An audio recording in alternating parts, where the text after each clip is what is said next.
My man Jesse, what's up? What's up? How you feeling, brother?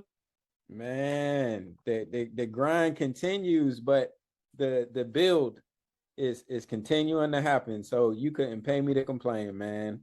How things on your side, my brother? Dog, it's the same. I hope nobody tells our dentist that we grind in our sleep like this, because we're burning that midnight oil. Well, look, guys, if you didn't know, this is the asset class, and we talk about some actionable information. So I'm going to get into the disclosure right now. Then we're going to introduce ourselves, tell you what we do, and then we're going to hop right into the episode.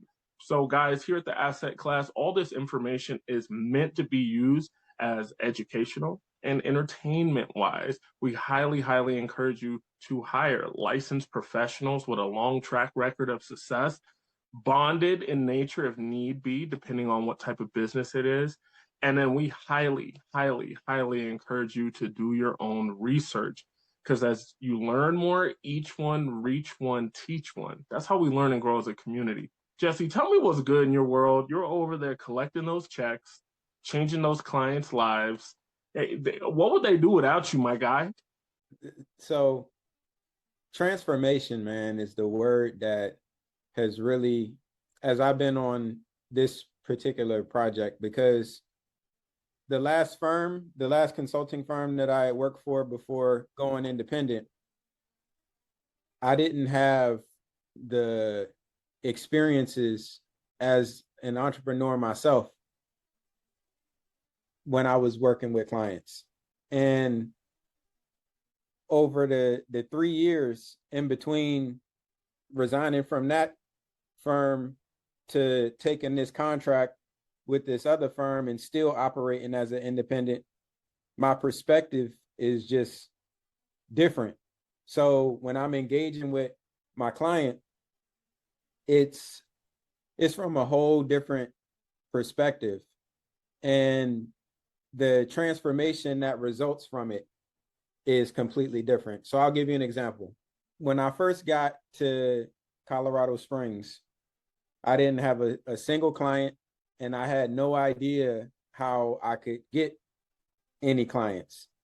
I was online, like on Facebook posting and on Instagram posting random shit, no strategy. I had established my ClickFunnels account with the intent of building ClickFunnels, and I didn't know what the hell I was doing. There was no real strategy behind it other than just trying to get information out, and like no structure or anything. And that transitioned into, man, I got to get out into the streets. I got to like build relationships. I got to get to know Mm-hmm. folks, which that goes like almost contrary to who I had been up until that point, because, contrary to what most folks that I work with would ever believe, I've always considered myself to be and been comfortable with being like the introvert that, I'm minding my own business. What you got going on don't affect me. What I got going on Mm-hmm. don't affect you. We just operate on different parallels, and that's cool. And you know what I'm saying? Ain't no thing. But when I'm in my professional bag, I'm coming with all of my charisma and the competence and all all of the things in order to be able to deliver value.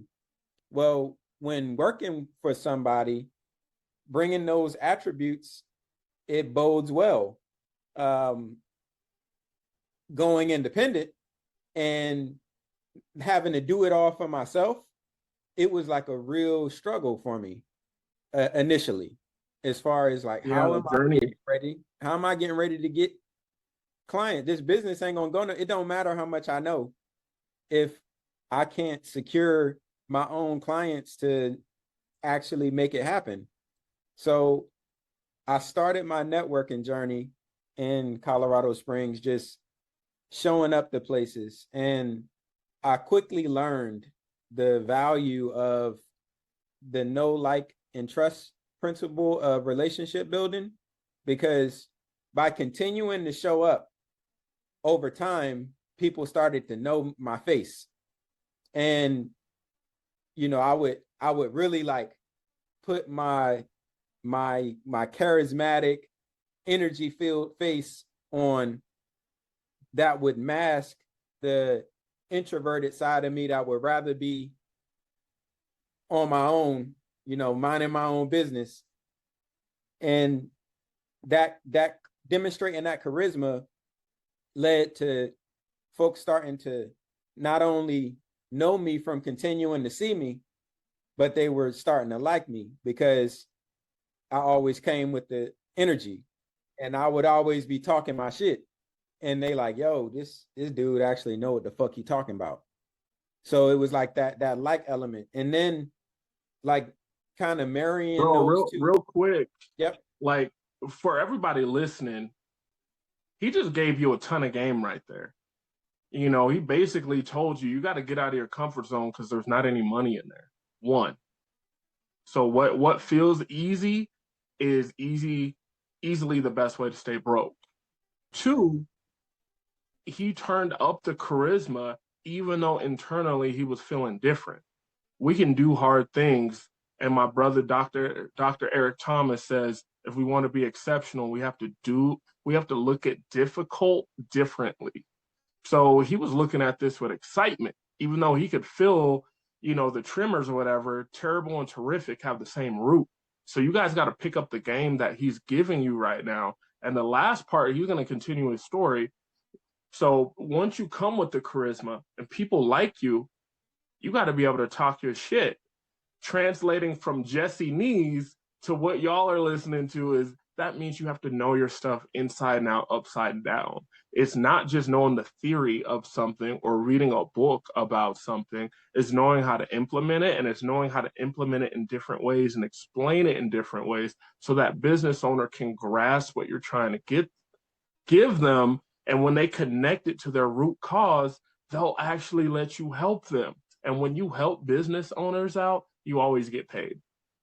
My brother, I just had to make sure that they were really listening to what you're saying. My brother, I appreciate that context. And that is what makes what it is that we're building so incredible, because you hear what I say through a different lens, and I hear what you say through a different lens, and we're able to extract different scales of value from one another to share with our audience because of our own experiences and how we're able to, again, like in real time, relate to the different points that we make respectively. Because I go through that same exercise when I'm listening to you dropping your gems as well. So it was like marrying the knowing and liking pieces together, and the consistency built up the trust element as well. And over time, you know, I was able to get my first client. And then through moving in different circles, I learned about other circles. So then I would strategically insert myself into those circles as well.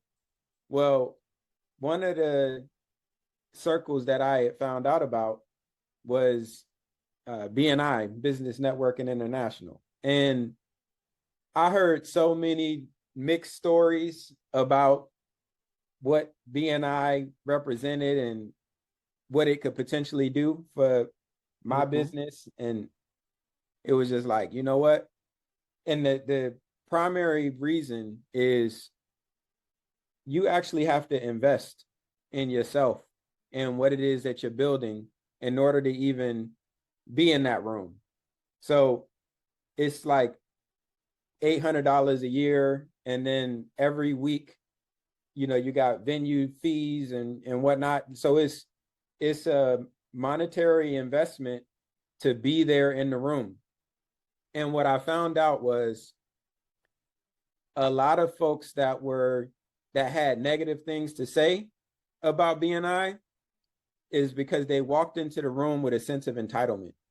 That sense of entitlement was rooted in, yo, I just spent $800 to be in this room, and you charging me venue fees, and you tell me that I have to be here, and you tell me that I have to pass referrals, and you tell me that I have to meet with people to get to know them and their business. so that, you know, we can mutually complement one another.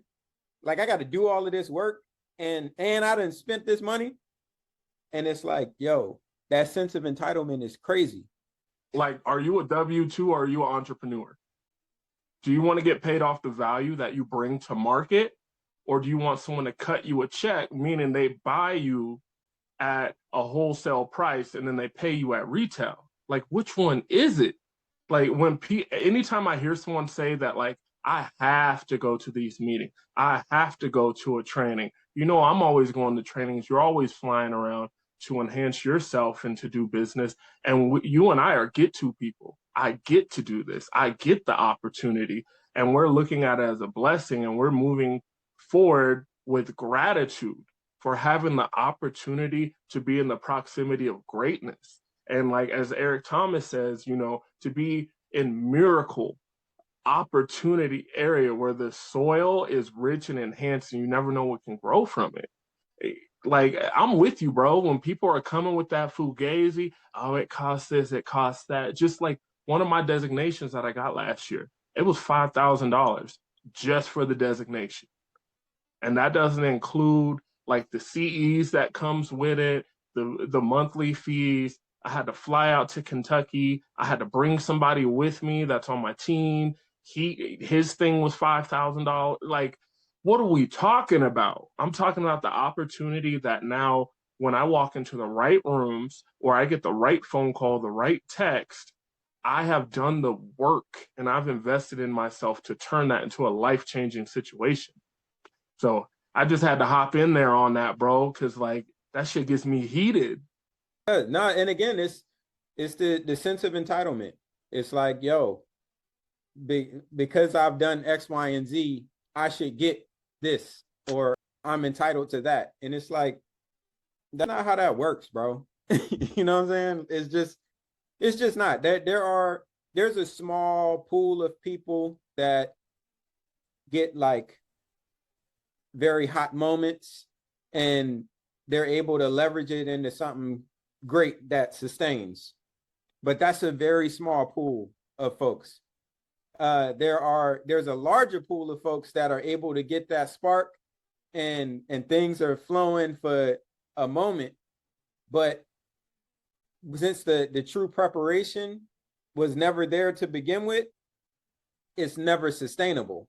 So they end up kind of puttering out at a certain, because they hadn't done the legwork. They hadn't done the real deal work to truly be prepared. Because when preparation meets opportunity, magical things happen. When opportunity just shows up and you're not prepared for it, again, that runway can be very short as far as what that opportunity can produce over an extended period of time. So again, getting into that room and kind of learning the value of building relationships, like really, you know, doing the work. And initially it was work for me, because again, I've always considered myself to be an introvert, and it was like, yo, I got to break out of this shit. And it's still something that I still struggle with. I still have to fight the urge to be in the corner by myself. You know what I mean? It's a constant, it's still a bit of a constant battle, but I still, you know, force myself to do what I got to do. It's kind of like my strategy to that now is, it still hasn't really, it's gotten more comfortable and natural feeling, but still not like a full type of thing. And my strategy kind of goes in a direction now of, I'm going to continue to do this until I've built a brand that is so undeniable that I no longer have to do those things. Like that's eventually going to be my reality. And it takes the work that I'm doing right now to get there. So through all of the discomfort, through all of the the spiritual drainage that comes from doing something that isn't naturally me, hasn't naturally been me. And I'm qualifying that because who I have been versus who I am and am becoming are completely different things. Like who I've been is one thing, who I am now is one thing, what I'm working towards becoming is another thing. And it takes the continuous, the discipline, the grind. So eventually I'll get to that space where I don't have to do the things that are not the most fulfilling for me. But in the interim, I still have to do the work. Now, the reason that I shared all of that relative to the idea of transformation is when I'm working with my clients now, I'm able to coach them in a completely different kind of way because I am an entrepreneur. During that, the consulting that I did before, it was W-2. Now, I did have one other contract opportunity, but I was so young in my professional career that I really just blew that bag. Like, I had no idea how to structure what it was that I was doing at that time. You know, Bullseye Consulting could have been flowing then, and I just didn't have the business knowledge because I was doing management consulting then, which is different than business consulting. Is again, getting back to the transformation piece with my current client for the contract that I'm on, I'm able to fundamentally help them to help themselves to transform their business into an asset with unlimited growth potential because I approach the conversations with them differently. When I've done this in the past of buying back so much of my clients' time that, you know, they could just kind of take that time off and just breathe, because prior to, they couldn't just breathe. They didn't have they couldn't just take the time off to just, again, just breathe. It, like, their business was completely contingent upon them and the value that they bring to it, to their business.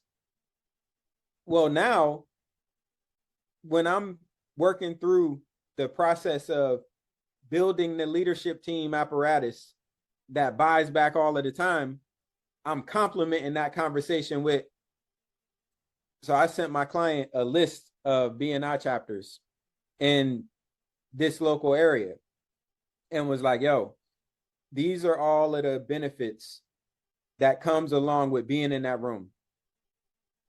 You know what I mean? Like, it's still work, but it's necessary work, because prior to, there wasn't any capacity to focus on business development because there was so much operational demand on my client. They couldn't just go out and be building the relationships in the community and focus specifically on business development because they were working in the business.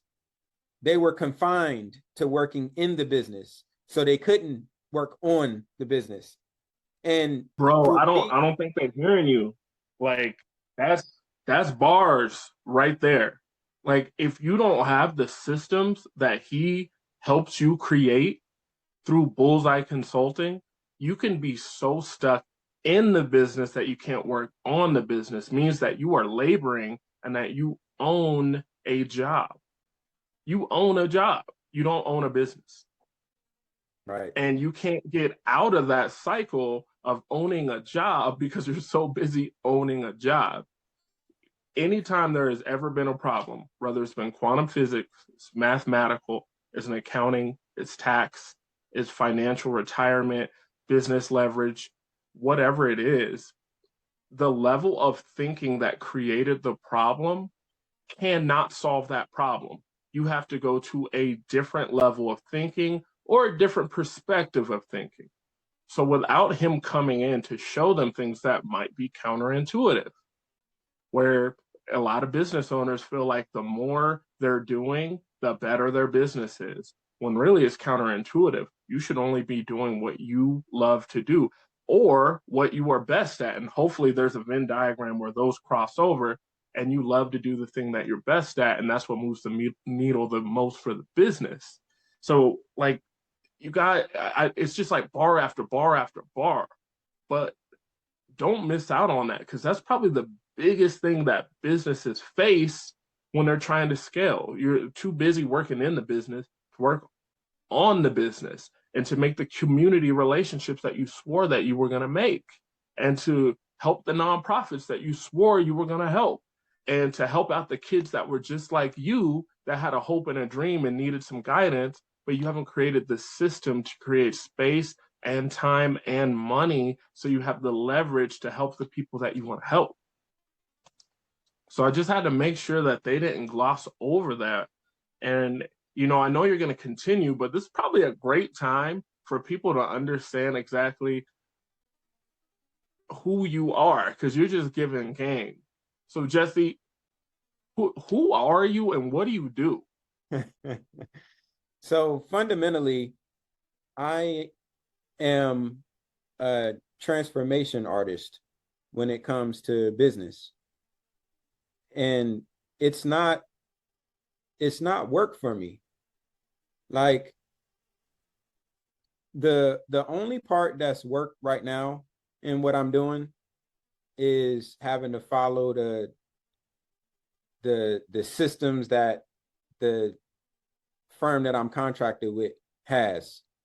Like, that part of it is work and it's exhausting. But the actual front facing of the client, none of that is work.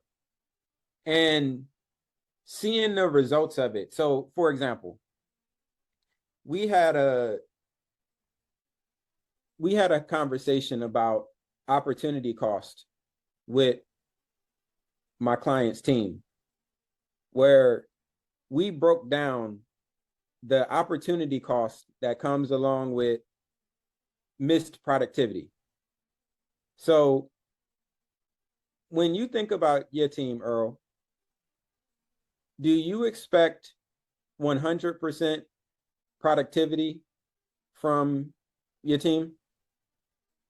Do I expect 100% productivity In from other the words, team? yes. In other words, and I know you got it, but for our listeners, in other words, when you're paying for 8 hours, do you expect for the things that they're doing for those 8 hours, the full 8 hours, to be producing revenue for your business? If you clocked in, you better be locked in.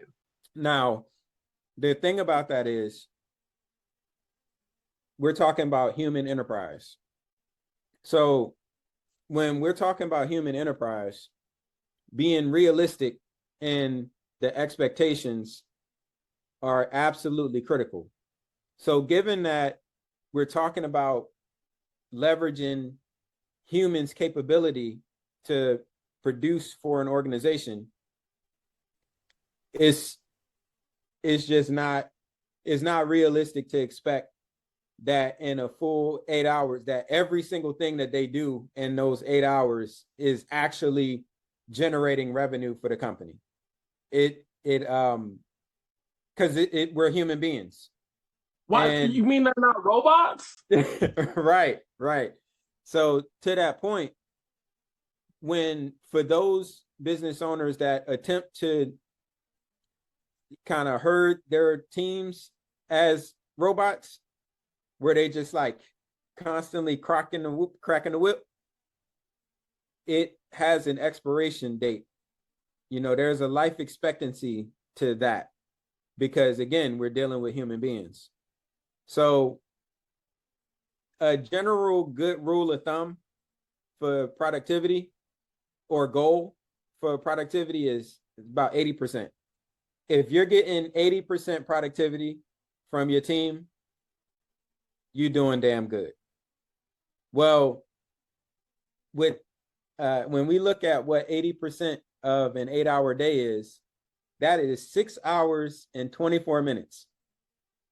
So if we are getting 6 hours and 24 minutes of productive time out of our team, out of each member of the team in any 8-hour day, we are cooking with grease. And anything above that is just you fucking off the church's money at that point. You living off borrowed time. You know what I'm saying? Like that's a whole different game plan once you get over that 80%. But as a realistic it's goal, almost like, you on this podcast, you really preach about the idea of job descriptions and the life cycle of an employee for a reason. It's almost like if you have them producing in a way that is sustainable, that you can keep that employee for longer. And if you have them in the right job description, they're more productive in that time. Bro, so it takes up to from 1.5 to 2.5 times someone's annual salary to replace them. So to be constantly cracking the whip to achieve 100% productivity from somebody, and then when they leave, the business is going to incur a cost to replace them. And when we like actually break down that cost to replace them, so I don't know how many folks have placed ads on Indeed, but and like outside of the free trial that is designed to demonstrate value so that the business owner is willing to actually invest the amount that it takes to generate resumes or applicants for any given job posting that they put out there. Again, when someone initially signs up for Indeed, that first 30 days or so, that's like included, and it's so you can put your posting out there and you'll get all of the applicants in, and you can download the resumes and you can kind of do what you do. After that trial period, oh yeah, they taxing that ass. Like they are taxing that ass. For every resume that you receive, you're gonna pay a nice little penny for it, because what Indeed is doing, and I'm just using Indeed as one of the job boards, but it's with all of them. ZipRecruiter, LinkedIn, all of the job boards. They know as a business that when they are connecting you with the talent that you need for your business, that there is a value that is associated with that. And the idea of business itself is to be able to monetize provided value.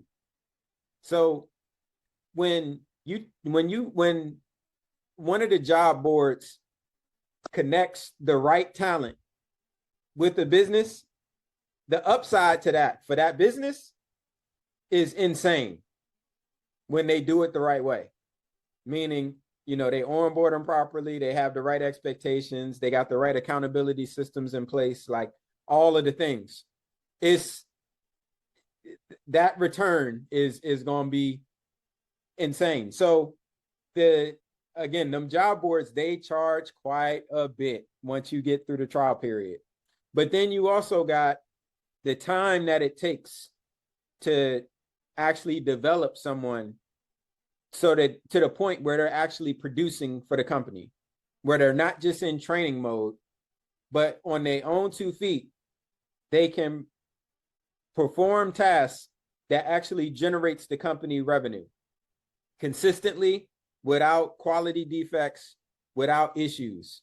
Like that takes time and investment. So again, that's why it takes anywhere between 1.5 to 2.5 times someone's annual salary to replace them. So when we're talking about actually building a team that has a positive retention rate that is profitable to the company Mhm. at large, that's where that 80% productivity goal kind of kicks in. So It's like Pareto's law, bro. It just pops up everywhere truly, truly, no, on that that 80/20, 80/20. yes, it is. It is. It's so applicable across damn near everything, bro. Like it really is. And as someone that's constantly talking numbers, like it, yeah, no, it's a real thing. So that building that infrastructure to be able to sustain. So going back to the conversation with my client's team. So 6 hours and 24 minutes per day in an 8-hour shift achieves 80% productivity. But those Mm-hmm. 6 hours and 24 minutes, they need to be actively engaged in work that the customer has either paid for already or will pay for. And if the customer is not paying for the 6 hours and 24 minutes, then it's not productive. Because that's what productive time is. Productive time means that the company is making money. If the company ain't making money from the tasks that are being accomplished, it's non-productive. And that time gets handled differently. Now, as we were having this conversation, the difference between the 6 hours and 24 minutes versus the 8 hours is the missed opportunity. So when you add up that missed opportunity by multiplying the gap in time between the 6.5 hours, so basically that hour and a half between productive versus the 80% versus the time that they're scheduled for, that hour and a half for the size of their team throughout the course of the year, when you multiply those total hours by the average hourly rate that staff is paid, that amounted to about $51,000 in the course of a year. Now, that is one missed opportunity. The larger missed opportunity is when we're able to take those hours and multiply it by the hourly rate that the customer is actually charged in order for the work that the team is providing, the value that the team is providing, that added another $152,000 in missed opportunity. So we talking about 100, no, it was 157. So we talking about a $207,000 in missed opportunity for operating at 60% productivity instead of 80% productivity. And when the team like actually saw the numbers, it was like, yo, bruh, we got to tighten up. You know what I'm saying? Because when we tighten up, now that was coupled with an incentive program that rewards 80% productivity. So when you give the awareness and the incentive, what the team produces is transformational. And again, I'm Can saying you all this. speak on what the incentive looked like in this example? Yes, I will. So great question too. An annual bonus. So the way that the annual bonus is calculated is when the profit goal, when the EBITDA or net profit goal for the year is hit, a certain percentage of that profitability gets allocated towards a bonus pot. And that bonus pot gets distributed amongst the team based on their responsibility, their level of responsibility, and the contributions that they've made throughout the course of the year. So it's a whole criteria that is built to measure how much contribution that each employee is bringing to the business as a whole.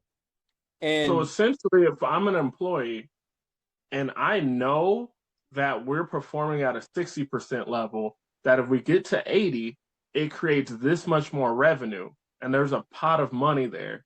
And we have different metrics and criteria where I can prove that not only am I carrying my weight, that maybe I'm carrying more than that and I can earn more than others. I think I'm going to be highly incentivized to go out there and go get it and figure out how I could be productive more than 6 hours and 20 minutes a day. Maybe I want to get to 7. And once I get to 7, maybe 7.5. It's so powerful. This takes me back to telecom days where when I was doing those sorts of sales, we had 21 different criteria we were measured on. So it's like, how quickly do you answer the phone? How long does it take for you to do your intro? After you do your intro, how long does it take you to do your disclaimer? Did you do your disclaimer?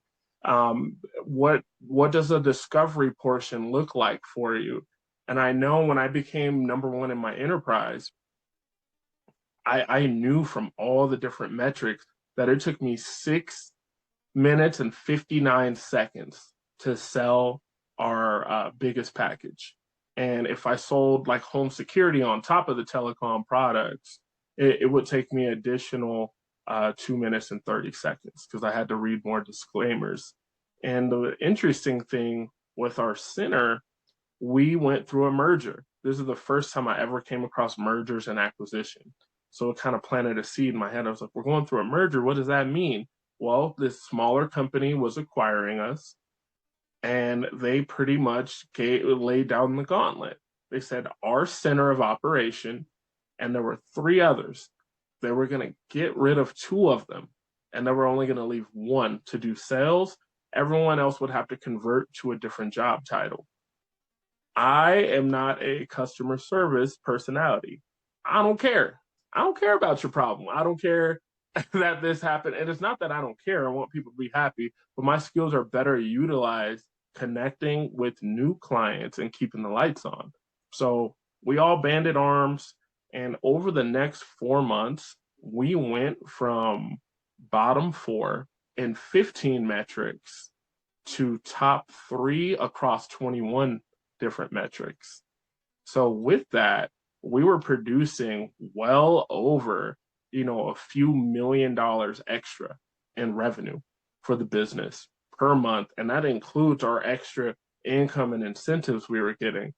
Foolishly, they ended up closing our center anyways, even though we won this sweepstakes, if you want to call it that. We won, we beat the other centers, and they still closed it down.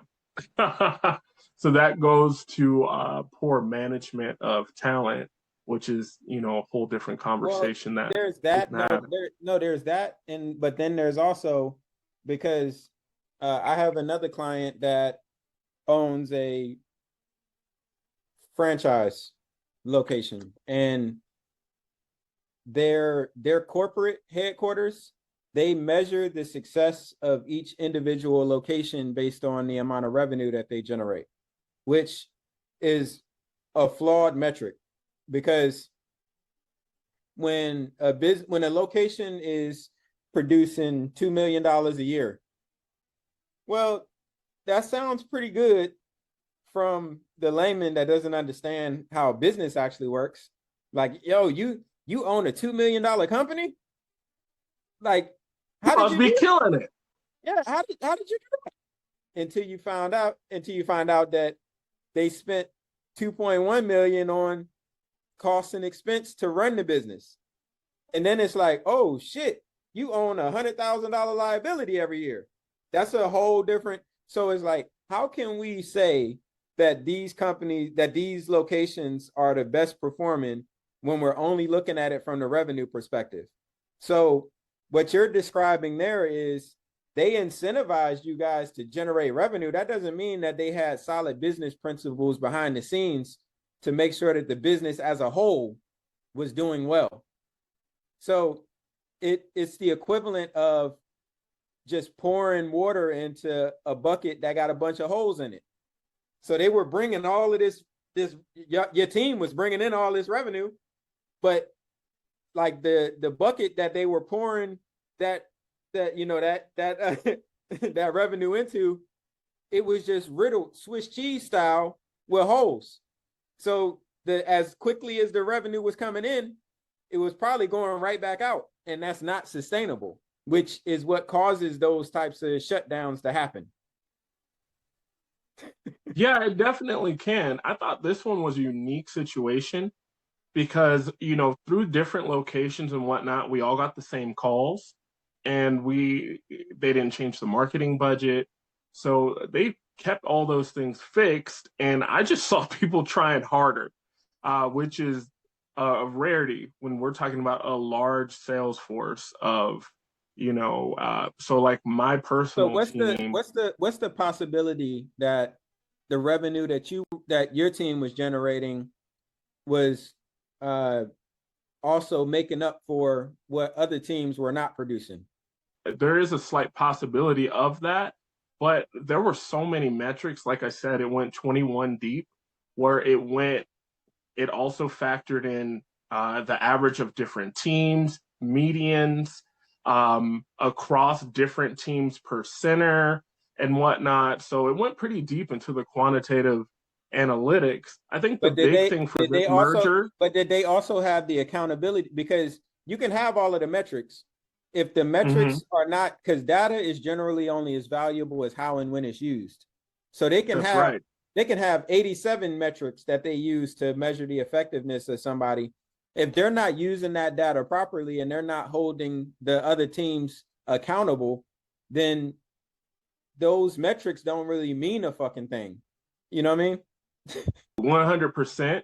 And I think management could have been better, because some of higher level management, a good portion, they were very green to their positions. And the big push that I understood when I talked to high level corporate was that they wanted to get rid of these centers, just from an identity type of thing, where they didn't believe in having one center where we had sales professionals as well as technical professionals. So IT support, customer care support. They didn't believe they should be in the same building, and they wanted each site in each state to do something different, regardless of how successful they were.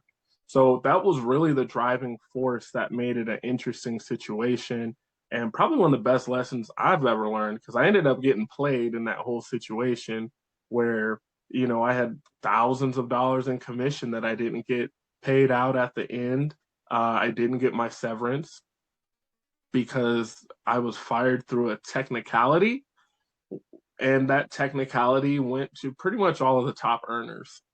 Because with the merger, the terms were people that were there for so many years, they were going to get this severance for 10 years based on your average. And since we were kicking butt, we were already the number one team before the incentive. So we just turned it up a whole nother level. People went from having a 1 hour lunch to a 30-minute lunch. So you can get an extra 30 days of client exposure every day. So we were turned up to the max. And I really, really appreciate that situation because it taught me the importance of contracts. It taught me the importance of managerial style. Um, it like I learned so many things through that one interaction. One of those things was being a W-2 is not for me. Where if I generate revenue for you and it puts me in a position where I can lose my position, regardless of how good I am at my exact job, that I can't enhance the business around me. I can't pull on these pulleys and levers and help advance the business. So that pushed me even further into entrepreneurship. So I'm really glad that happened. And right after, I had a very similar experience with another company that ended up downsizing because they changed their leadership team from a very, very strong leader to someone in the family that was very green and did not handle the marketing budget appropriately. And then they had to downsize because there was this huge drag on the business. So instead of, figuring it out, finding a bridge loan and whatnot, they let a lot of their best folks go. And that was the last time I ever worked a job. That was in 2020. So I'm like going on 6 years of pure entrepreneurship. Like, you know, It's a beautiful, crazy life, man, and I wouldn't have it any other way. And that's where I've been. So going back to the very first question that you asked at the beginning of this episode, the I've really been sitting with this one word and foundational principle of transformation, because it's one thing for, you know, wearing the title of business consultant or business coach.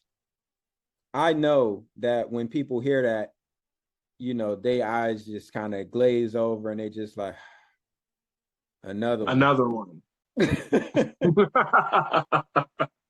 For real. Yeah, it's like life coach. You know what I'm saying? Like, everybody's a life coach. Everybody's a business coach. Everybody's a business consultant. And it's like, nah. You know what I mean?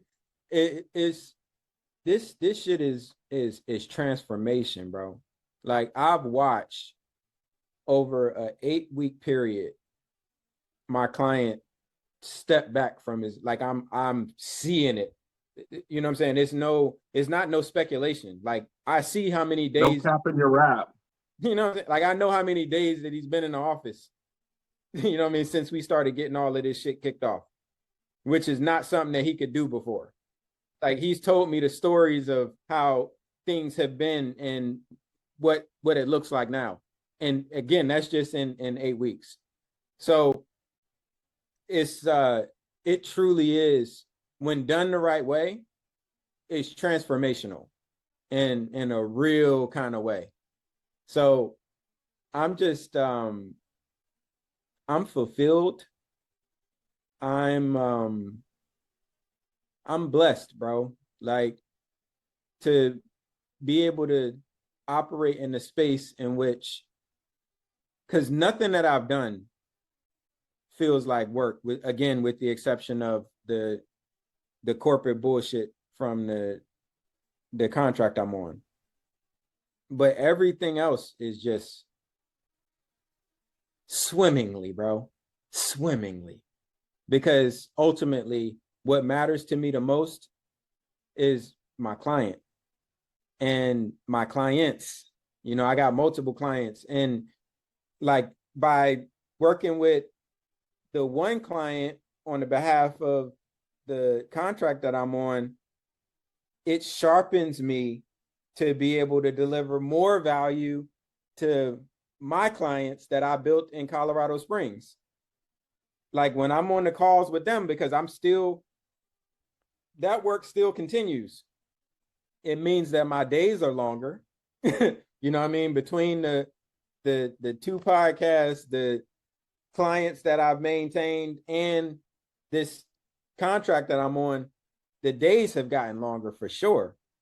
But the sharpening of my sword has, because I'm able to deliver a different scale of value to my current clients, because I'm constantly exercising my vernacular of how I deliver the strategies.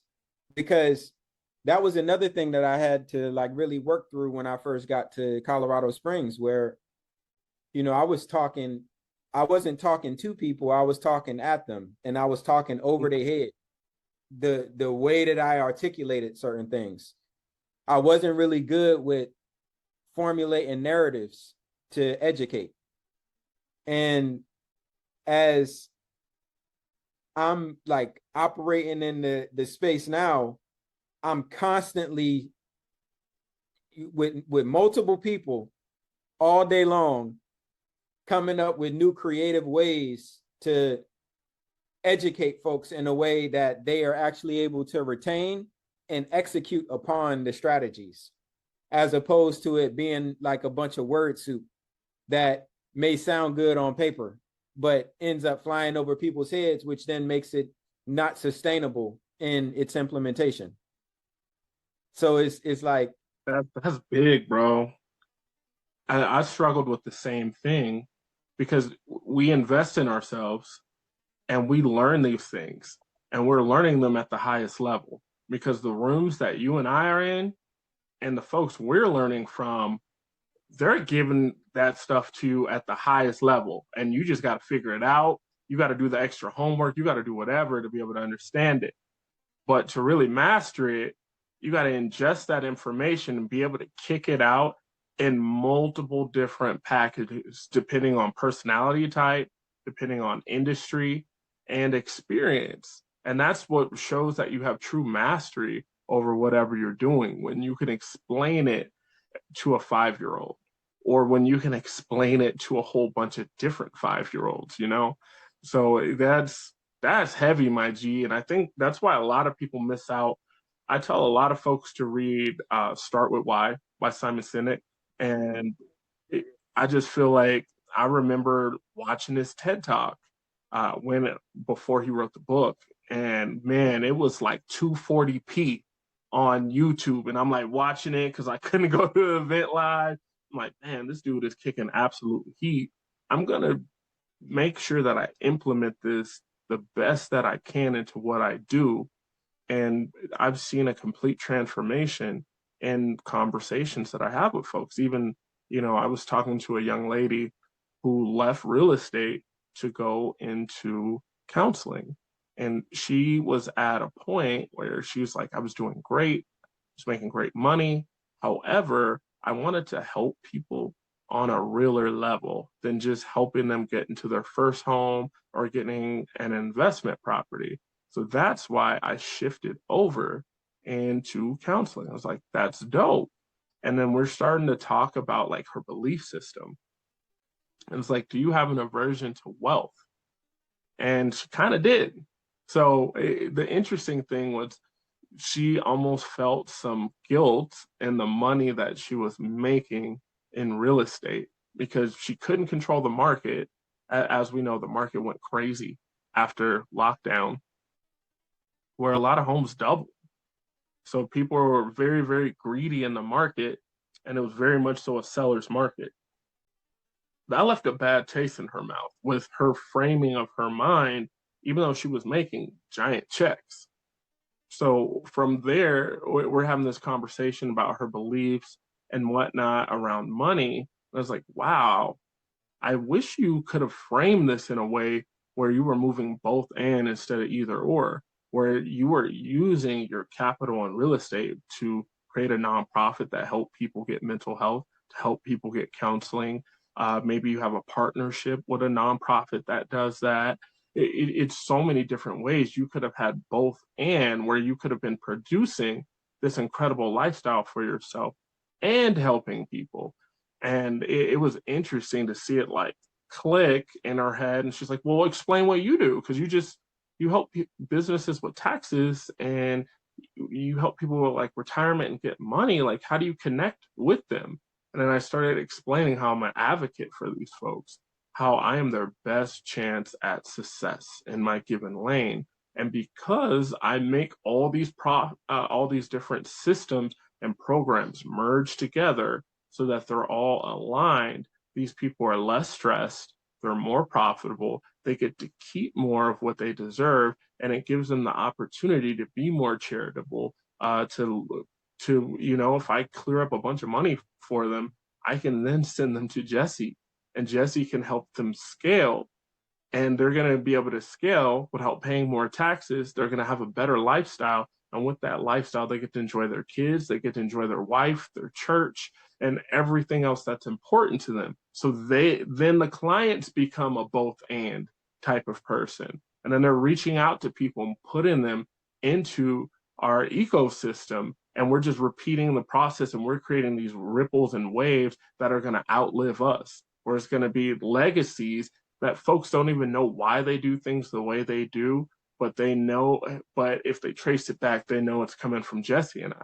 So I think it's so powerful when we speak to someone at their own level and help them really understand and connect the dots to the why. Like, no one really cares about tax strategy until I show them, look, if we do this right now, not only does this help you, but look at your kids.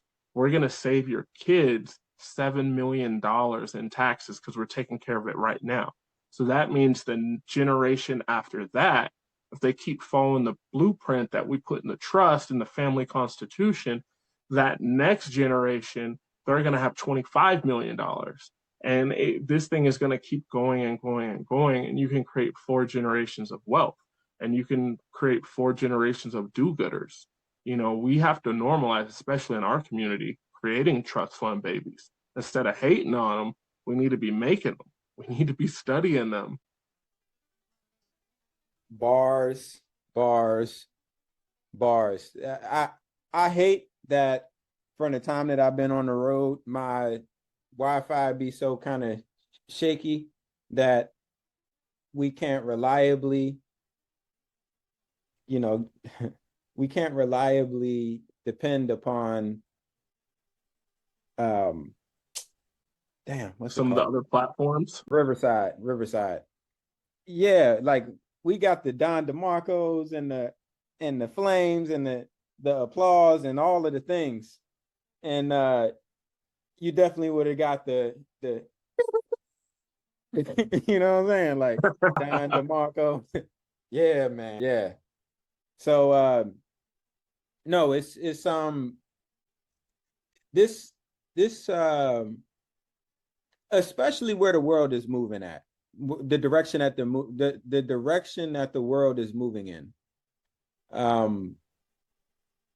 It's going in the space in which those of us as human beings that are not grasping the things that you and I are talking about right now,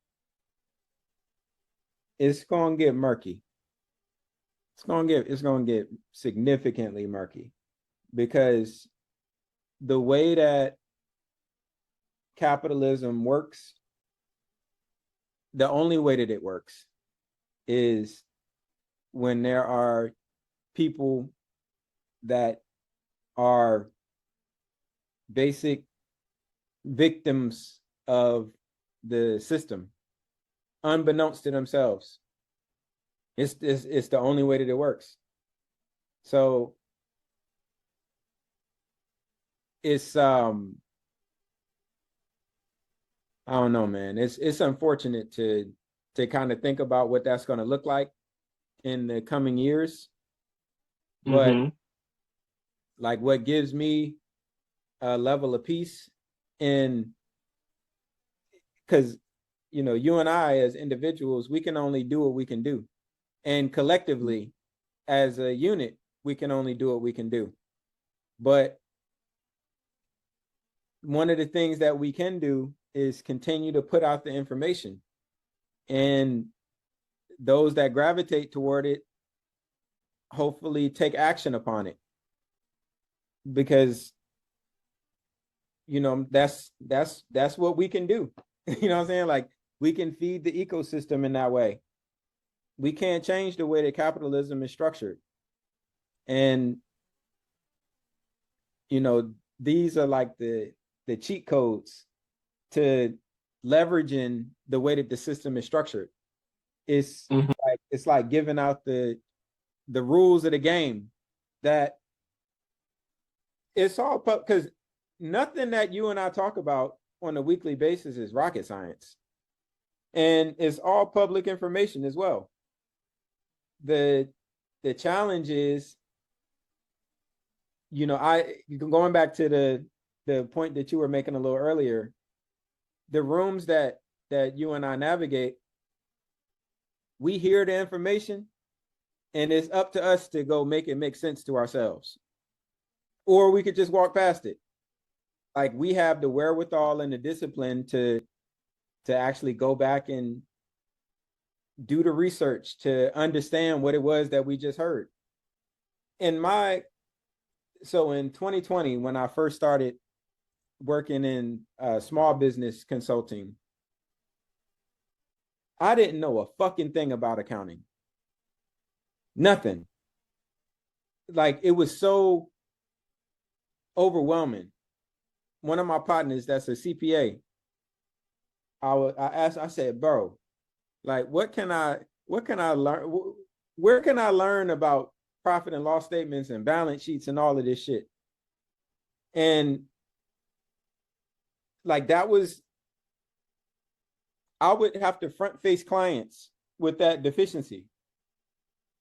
And in the evenings, so many late nights as a YouTube warrior of figuring out how this asset offsets this liability on paper and what it all means. How EBITDA is, like what EBITDA is, how, market value is engineered. This countless nights of, bro, like I got to get to it. I got to figure this shit out. I got to keep on going about it until it makes sense to me. Because I learned how I learned. So I had to figure it out. You know what I'm saying? And each week, you and I are able to take the investments that we've made into ourselves and to have these conversations where, again, our audience can choose to be entertained by it, be bored by it, or be inspired with the opportunity to, because Hove got a bar for all things. Like there's a whole bar for many things that happen in life, and one of his that continues to be applicable to the conversations that you and I have are, Hove did that, so hopefully you ain't got to go through that.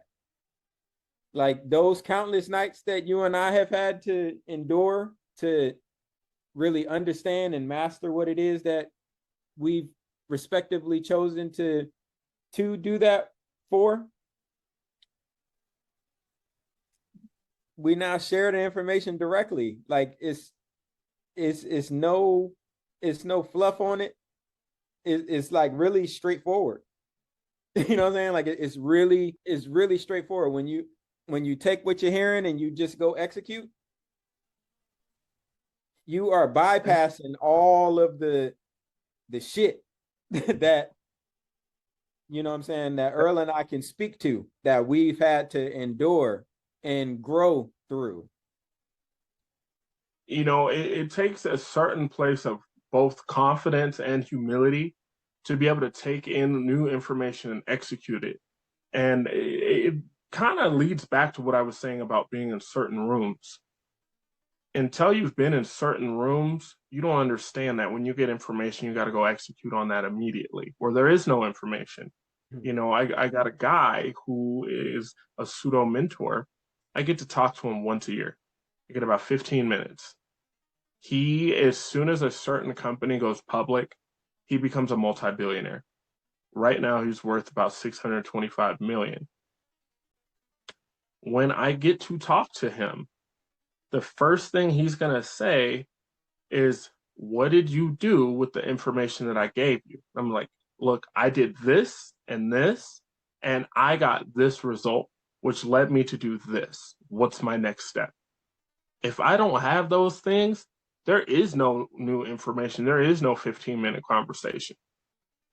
I'm not getting any new information. And it is unfortunate that a lot of folks don't understand that. I have some people right now that I've onboarded that are new in their business and new to business in general, and they don't really understand what I'm doing for them. They don't understand the value of it. Now, have I communicated the value? Of course. Have I explained and shown numbers and charts? Have I tied it back to their lifestyle? I've done all of those things. So I've done my job. But this person mentally just isn't there yet. They might be 1 year into a business and they made 150 grand in their first year. That was not Earl Harden's story, the first year in my business. I didn't make any money for a while. It took a while for me to figure it out in different business models. But I'm saying that to say this, for certain people, they're not going to pay attention until they pay a price because they associate value with cost, where you have to be in these certain circles. You have to have a certain level of intellect to realize that value doesn't necessarily have to come on a cost, because you could get literally $1 million worth of game for free. One of my partners that we do the tax business together, I taught him about business funding. He's put himself in a position right now where he just submitted a $25 million piece of business through business funding because he never understood how it worked. Introduce him to someone who's great at doing that sort of thing and writing that sort of business. If this ends up going through, he's going to make a few $1,000,000 like that. But he understands that when I teach him something, it's not because I like to hear my own voice, it's because I know this inside and out. Versus a different person that we've referenced on this podcast before. I gave them game in their industry, and I gave them a little bit of IP. I said, "Hey, I know you're in this." The cold part about what you're talking about now, and I'm sorry, but go ahead. Nothing has changed. It's still the same shit, bro. With that cat, it's the same. It's mind-boggling to me to continue to watch it still happen. I'm sorry. Go ahead. That's legitimate. Where there are so many wantrepreneurs. That's what a lot of folks. That's what Darren Hardy likes to call them, a wantrepreneur. You want people to think you're an entrepreneur. You want to showcase the lifestyle of being an entrepreneur, but you do everything but actual business. Said entrepreneur. Oh man. I encourage people, if you're gonna do the work, you're gonna get an LLC. If you're gonna make videos and posts and all these things promoting yourself, make sure you're directing people to an expert. One of my favorite bars is from Russ, the rapper singer.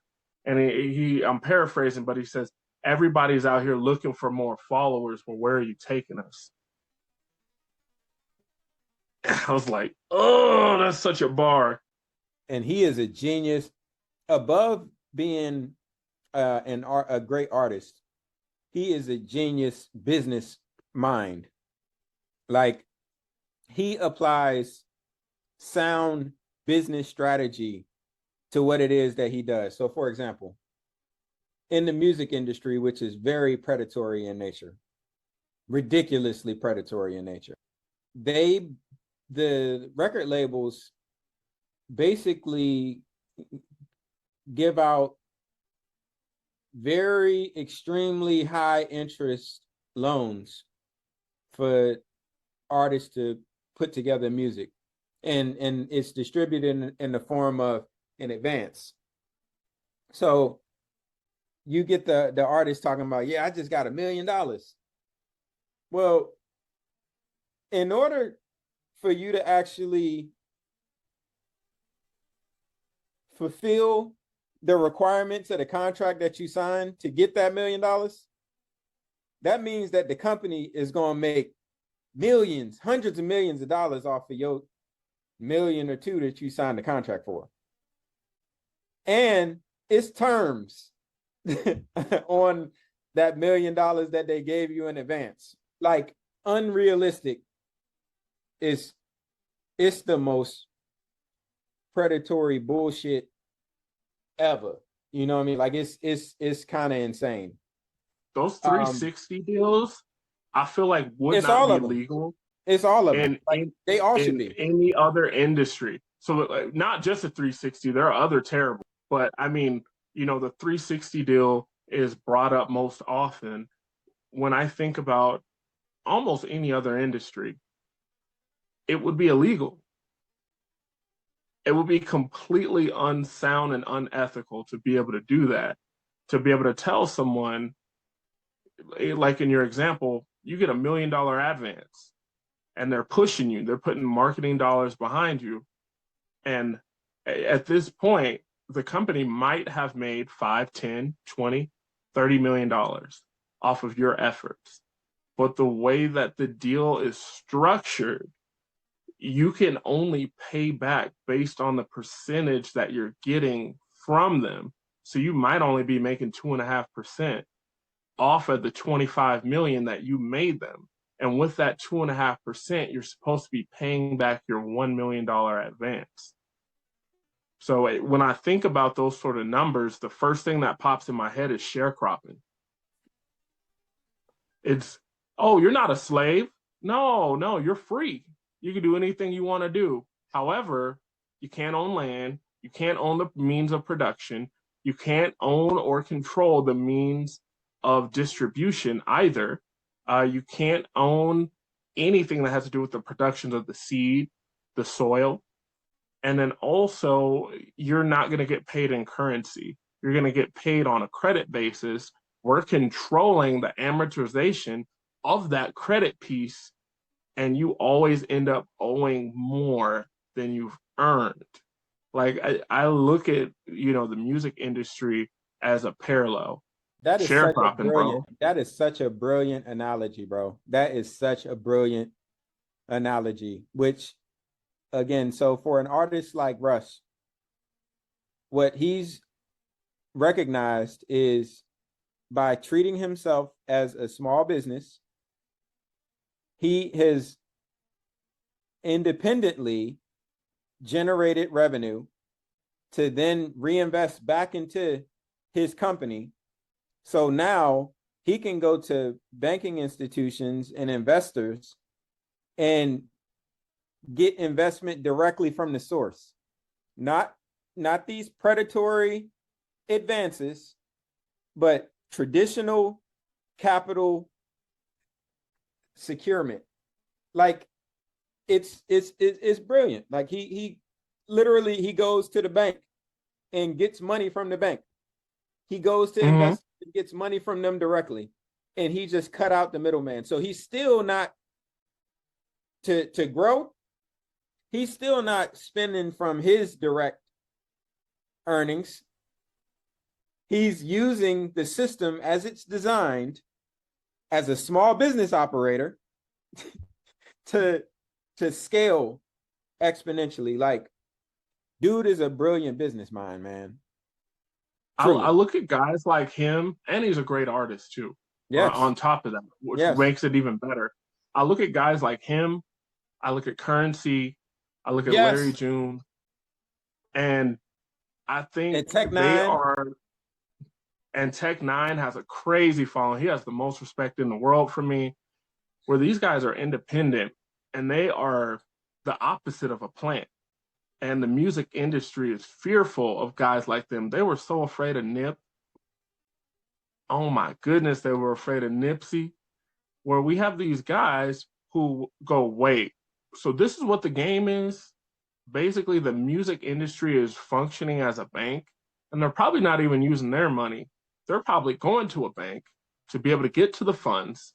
Once the funds are distributed into a trust or whatever type of fund from said institution or said entity, they're giving me in an advance, they're recouping all of the money, paying off the initial debtor, and they are making money in between that gap. So let's say the terms on the money are maybe a 10% loan. They're giving me this $1 million advance, but I'm paying a 35%. It's out of control.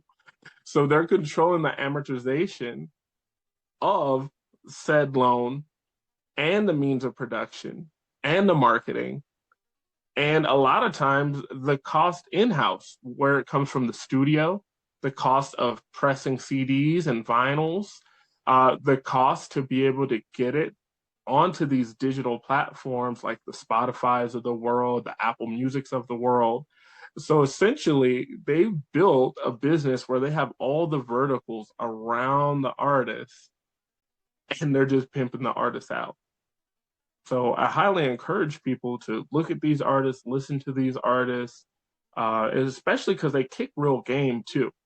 That's the thing that I love, where you getting the real stuff.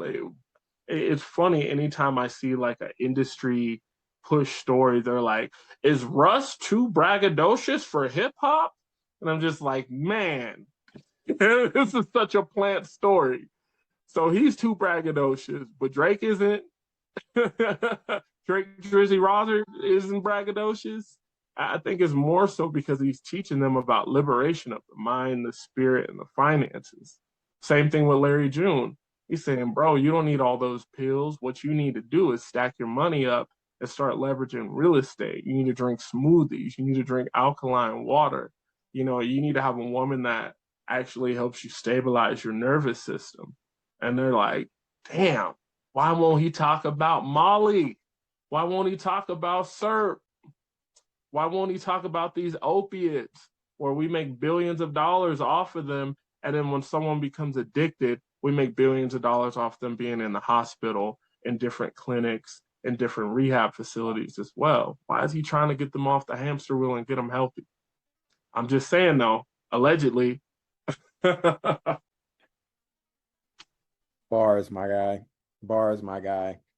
So again, this here platform will continue to operate as a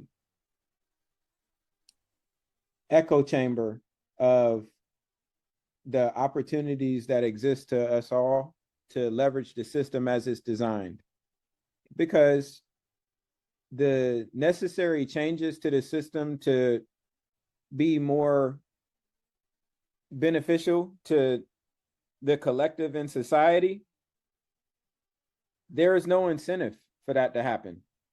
So all of the incentives are geared towards the most wealthy and to do continuing what they've always done. So, I guess the easiest way to summarize that is, ain't nobody gonna save none of us. Ain't no savior coming. We can either learn the game to leverage the game or get abused and victimized by the game, because the game gonna be the game. And that is what we do here on the asset class. So as we continue to dig deep into this subject matter, for those of you who continue to tune in and learn, we appreciate you. But for those of you who actually put action behind what you're hearing, we honor you. It's been my man Earl. My guy Jesse. It's been the asset class. Thank you for listening.